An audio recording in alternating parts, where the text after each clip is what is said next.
नागपंचमी की दो रोचक और प्रचलित कथाएं। मित्रों, जनमानस में नागपंचमी पर्व की विविध जनश्रुतियां और कथाएं प्रचलित है। नागपंचमी के संबंध में ऐसी ही दो बहुप्रचलित कथाएं हम आपके लिए लेकर आए हैं। नागपंचमी कथा एक।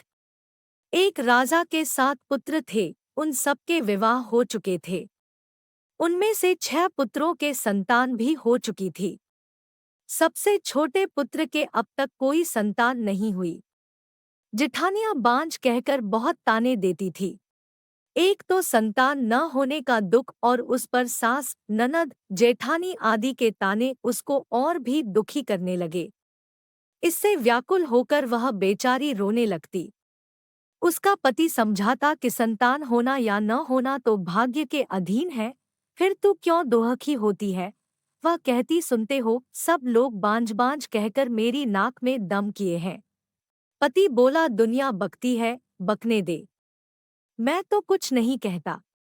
तू मेरी ओर ध्यान दे और दुख को छोड़कर प्रसन्न रह। पति की बात सुनकर उसे कुछ सांत्वना मिलती, परंतु फिर जब कोई ताने देता तो रोने लगती थी।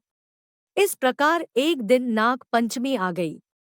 चौथ की रात को उसे स्वप्न में 5 नाग दिखाई दिए। उनमें एक ने कहा, अरी पुत्री, कल नागपंचमी है, तू अगर हमारा पूजन करे तो तुझे पुत्र रत्न की प्राप्ति हो सकती है। यह सुनकर वह उठ बैठी और पति को जगाकर स्वप्न का हाल सुनाया।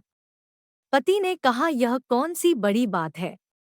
5 नाग अगर दिखाई दिए हैं तो पांचों की आकृति बनाकर उसका पूजन कर देना। नाग ठंडा भोजन ग्रहण करते हैं, इसलिए उन्हें कच्चे दूध से प्रसन्न करना। दूसरे दिन उसने ठीक वैसा ही किया। नागों के पूजन से उसे 9 मास के बाद सुंदर पुत्र की प्राप्ति हुई।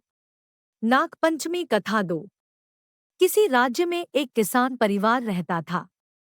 किसान के 2 पुत्र व 1 पुत्री थी। एक दिन हल जोतते समय हल से नाग के 3 बच्चे कुचल कर मर गए।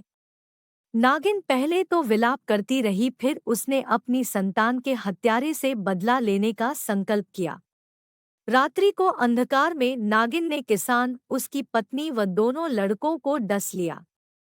अगले दिन प्रातः किसान की पुत्री को डसने के उद्देश्य से नागिन फिर चली तो किसान कन्या ने उसके सामने दूध का भरा कटोरा रख दिया।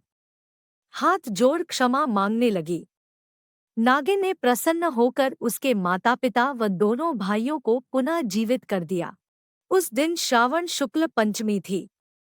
तब से आज तक नागों के प्रकोप से बचने के लिए इस दिन नागों की पूजा की जाती है। मित्रों, यह थी आज की नाग पंचमी की 2 कथाएं। उम्मीद है आपको अच्छी लगी होगी।